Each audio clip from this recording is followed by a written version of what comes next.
মহাভারতের 10টি ভয়ঙ্কর অভিশাপ, যে অভিশাপ বদলে দিয়েছিল ইতিহাসকে। মহাভারতের যুদ্ধ শুধু কাহিনী নয়, এটি একটি কর্মফল, ধর্ম এবং অভিশাপের এক বিস্ময়কর ইতিহাস। এই মহাকাব্যে এমন বহু অভিশাপ রয়েছে যা শুধু একজন মানুষের জীবনই নয়, সমগ্র রাজবংশের ভাগ্যকে বদলে দিয়েছিল। আজকের ভিডিওতে জানব মহাভারতের 10টি সবচেয়ে ভয়ঙ্কর অভিশাপের কথা।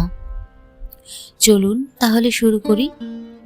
কিন্তু তার আগে বন্ধুরা, আপনারা যদি আমার চ্যানেলে নতুন হয়ে থাকেন, অবশ্যই আমার চ্যানেলটিকে সাবস্ক্রাইব করে আমার পাশে থাকবেন। 1. রাজা পাণ্ডুর অভিশাপ। একদিন রাজা পাণ্ডু বনে শিকার করতে গিয়ে একটি হরিণ দম্পতিকে লক্ষ্য করে তীর ছোড়েন। কিন্তু তারা কোনো সাধারণ হরিণ ছিল না, তারা ছিলেন ঋষি কিন্দম এবং তার স্ত্রী, যারা হরিণ রূপে ছিলেন।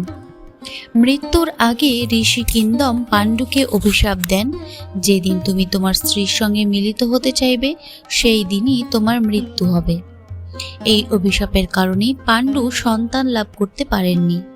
পরে কুন্তী দেবতাদের আহ্বান করে যুধিষ্ঠির, ভীম ও অর্জুনের জন্ম দেন এবং মাদ্রী, নকুল এবং সহদেবের জন্ম দেন। শেষ পর্যন্ত মাদ্রীর প্রতি আকর্ষণ সামলাতে না পেরে পাণ্ডু অভিশাপ অনুযায়ী প্রাণ হারান। 2. কর্ণের ওপর পরশুরামের অভিশাপ। কর্ণ জন্মসূত্রে ক্ষত্রিয় হলেও নিজেকে ব্রাহ্মণ পরিচয় দিয়ে পরশুরামের কাছে অস্ত্রবিদ্যা শেখেন। একদিন পরশুরাম কর্ণের কোলে মাথা রেখে বিশ্রাম নিচ্ছিলেন। তখন একটি বিষাক্ত কীট কর্ণের উরু ভেদ করে রক্ত বের করতে থাকে। গুরু যেন না জাগেন তাই কর্ণ যন্ত্রণা সহ্য করেন। ঘুম ভেঙে পরশুরাম বুঝতে পারেন এত কষ্ট একজন ব্রাহ্মণ সহ্য করতে পারেন না। কর্ণ আসলে ক্ষত্রিয়। ক্রুদ্ধ হয়ে তিনি অভিশাপ দেন, যেই মুহূর্তে তোমার সবচেয়ে বেশি ব্রহ্মাস্ত্রের প্রয়োজন হবে সেই মুহূর্তে তুমি সেই মন্ত্র ভুলে যাবে। কুরুক্ষেত্র যুদ্ধে অর্জুনের সঙ্গে শেষ লড়াইয়ের সময় এই অভিশাপই কর্ণের পরাজয়ের অন্যতম কারণ হয়ে দাঁড়ায়। 3. ব্রাহ্মণের অভিশাপ। কর্ণের রথের চাকা কেন মাটিতে বসে গিয়েছিল? কর্ণ একদিন অনুশীলনের সময় ভুলবশত একটি ব্রাহ্মণের গাভীকে তীর মেরে হত্যা করেন। গাভীটি ছিল সেই ব্রাহ্মণ পরিবারের অতি প্রিয়।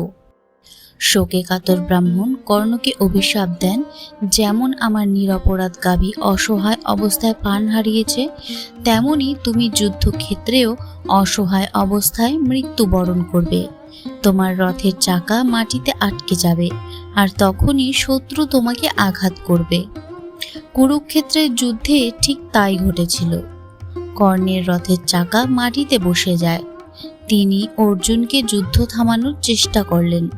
শ্রীকৃষ্ণ অর্জুনকে স্মরণ করিয়ে দেন কর্ণের অতীত অন্যায়ের কথা। এরপর অর্জুনের বাণে কর্ণ নিহত হন। 4. উর্বশীর অভিশাপ। অর্জুন কেন 1 বছর নপুংসক জীবন কাটিয়েছিলেন?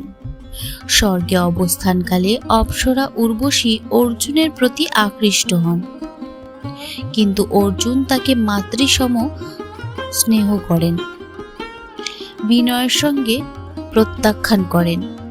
এতে অপমানিত হয়ে উর্বশী অর্জুনকে অভিশাপ দেন, তুমি নপুংসক হয়ে থাকবে। অর্জুন দুঃখিত হলে দেবরাজ ইন্দ্র জানান এই অভিশাপই ভবিষ্যতে আশীর্বাদে পরিণত হবে। পাণ্ডবদের অজ্ঞাতবাসের সময় অর্জুন বৃহন্নলা রূপে বিরাট রাজার প্রাসাদে নৃত্য এবং সঙ্গীতের শিক্ষক হিসেবে 1 বছর কাটান।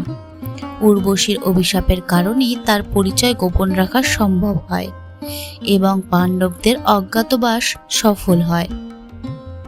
5 নম্বর, অশ্বত্থামার ভয়ঙ্কর অভিশাপ। চিরকাল পৃথিবীতে ঘুরে বেড়ানোর শাস্তি। কুরুক্ষেত্রের যুদ্ধ শেষ হওয়ার পরও অশ্বত্থামার ক্রোধ থামেনি। এক রাতে তিনি ঘুমন্ত অবস্থায় পাণ্ডব পক্ষের বহু যোদ্ধা এবং দ্রৌপদীর 5 পুত্রকে হত্যা করেন। এই কাজকে মহাভারতের অত্যন্ত নিন্দনীয় এবং অধার্মিক বলা হয়েছে। এই ঘটনার পর শ্রীকৃষ্ণ অশ্বত্থামাকে কঠোর শাস্তি দেন। তিনি বলেন, তুমি হাজার হাজার বছর ধরে পৃথিবীতে ঘুরে বেড়াবে, কেউ তোমাকে সম্মান করবে না, তোমার শরীর ক্ষতবিক্ষত থাকবে, আর তুমি একাকী তোমার কর্মফল ভোগ করে যাবে। ভারতের বিভিন্ন অঞ্চলে আজও অশ্বত্থামাকে ঘিরে নানা লোককাহিনী প্রচলিত আছে, তবে তার বর্তমান অস্তিত্বের পক্ষে ঐতিহাসিক বা বৈজ্ঞানিক প্রমাণ নেই। 6. গান্ধারীর অভিশাপ। যদু বংশের ধ্বংস। কুরুক্ষেত্রের যুদ্ধে নিজের 100 পুত্রকে হারিয়ে গান্ধারী গভীর শোকে পড়লেন। তিনি শ্রীকৃষ্ণকে বললেন, আপনি চাইলে এই যুদ্ধ থামাতে পারতেন, কিন্তু তা আপনি করেননি। তাই আমার অভিশাপ, আপনার যদুবংশ একদিন নিজের হাতেই ধ্বংস হয়ে যাবে। মহাভারতের পরবর্তী কাহিনী এবং মৌসল পর্ব অনুযায়ী বহু বছর পর যদুবংশের মধ্যে ভয়াবহ বিবাদ শুরু হয়। পরে পরস্পরের হাতে নিহত হয় এবং যদুবংশের পতন ঘটে। এরপরও শ্রীকৃষ্ণ পৃথিবীর লীলা সমাপ্ত করেছিলেন।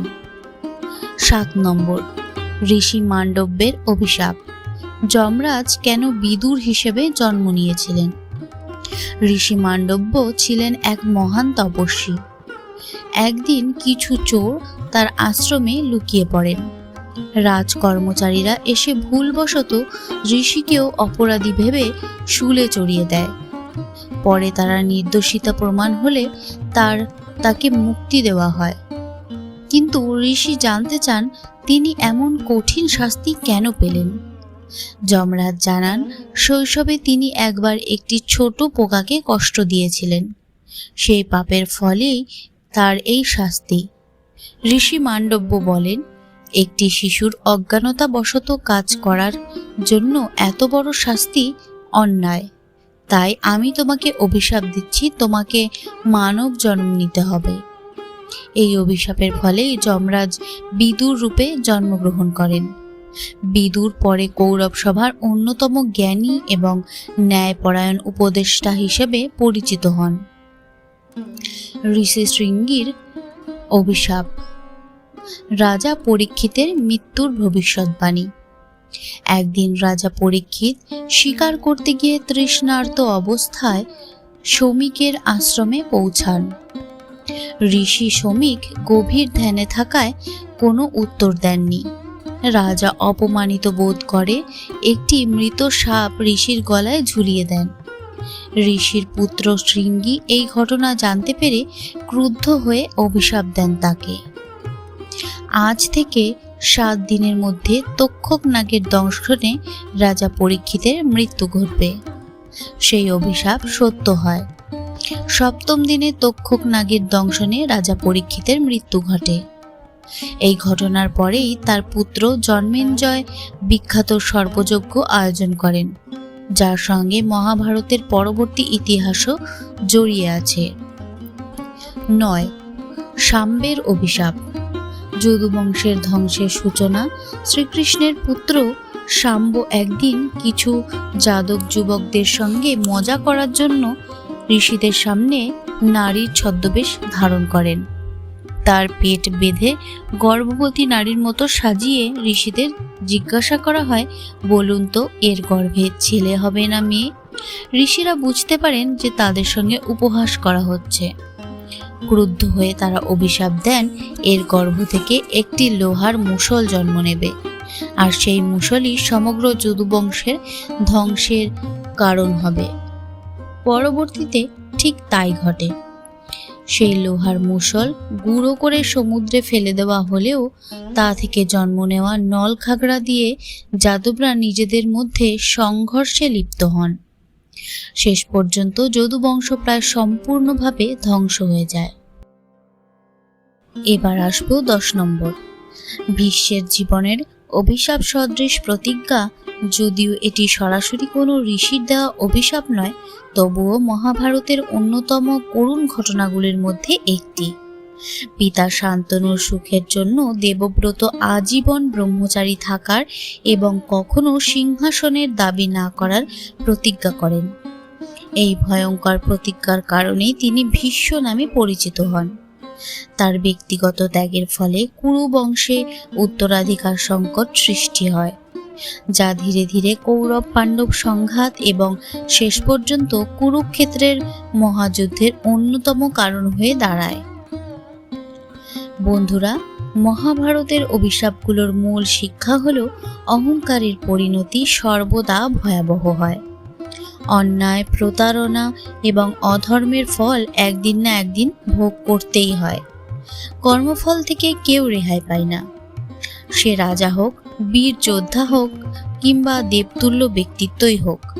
এই কারণেই মহাভারত শুধু একটি যুদ্ধের কাহিনী নয়, এটি ন্যায়, ধর্ম, কর্মফল এবং মানব জীবনের গভীর শিক্ষার এক অনন্য মহাগ্রন্থ।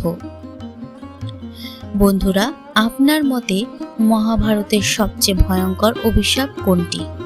কমেন্ট করে অবশ্যই জানান। এমন আরও পৌরাণিক ইতিহাস এবং অজানা রহস্য জানতে আমাদের চ্যানেল পুরাণ জ্ঞানকে সাবস্ক্রাইব করুন। আবার দেখা হবে নতুন কোনো ভিডিওতে। ততক্ষণ ভালো থাকুন, সুস্থ থাকুন, সকলকে ভালো রাখুন। নমস্কার।